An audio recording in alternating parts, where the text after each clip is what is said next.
Thanks, folks. Hey, welcome to another great installment of Split Hoof Tonight. Earl, how you doing tonight? Doing good, Cousin John. Earl, didn't you go to a little college there? Why, yes, I did. Did you go down to old Purdue University? That's the one. You know, they called me up the other day. They want me to come down there and teach a class to the kids and tell them all about economics. Since I'm so successful, they want me to tell them how economics really works. So let me try out my first lecture on you. Okay. Sit back and listen to old Professor Olson here. You know, things have been kind of tough nowadays, you know, the recession. You know, some people are having a tough time finding a job.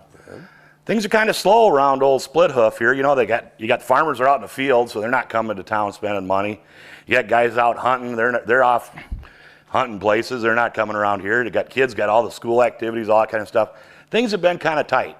Well, down at old Ma Brewster's boarding house the other day, this old fancy-dancy traveling salesman from over by Winona over there, he comes in and says, hey, he says, I'd like to take a look at some of your rooms.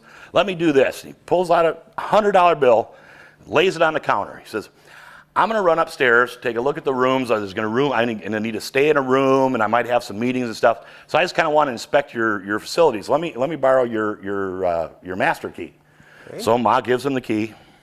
She's looking at that $100 bill just a drooling. She grabs it real quick. She runs over across the street over to Edie's over there, and she pays Chef Randy for her food bill. Well, Chef Randy's got the $100 bill in his hand. He goes, oh. He runs down to Martin's butcher shop and pays the butcher for all the meat that he's cut up that he sold to everybody else and Ma Brewster.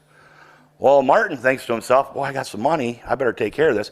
He runs over to Marvin Monroe, was over at Edie's there, sitting down eating. Says, Marvin, here's that $100 I owe you for your livestock. Marvin goes, well, that's great. He takes it, swallows down his coffee, busts right out the door and runs down to Clem Johnson's feed supply.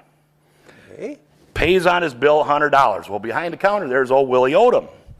Well, Willie looks at that and goes, ooh, I got Bill I got to take care of. He goes out and finds old Jubilee. You know Jubilee.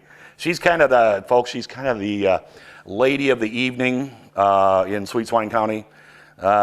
Things got kind of tough on old Jubilee. She has had to resort to taking credit. But Willie paid up to her. So old Jubilee goes, oh, I got $100. She runs right across the street, gets over to Ma Brewster's boarding house, slaps down the $100 bill on the counter, and says, this is for my room. Ma Brewster thinks, looking at that, goes, hey, this is great. Now if this guy comes downstairs, he's not going to know any difference. Just about that time, the guy comes downstairs and goes, you know what? That meeting room's a little bit small, and that bed was a little soft. You know, I'm going to find someplace else to stay, but I appreciate your hospitality.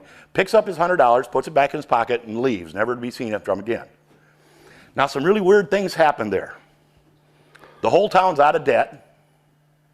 Nobody produced anything, and nobody's got anything left. And that, my students, is exactly how the federal government works. Okay, hey, anyway, folks, we got a great show tonight. Super guest, but before we bring them on, we're going to run and see what one of our residents is doing outside Sweet Swine County. We'll be right back.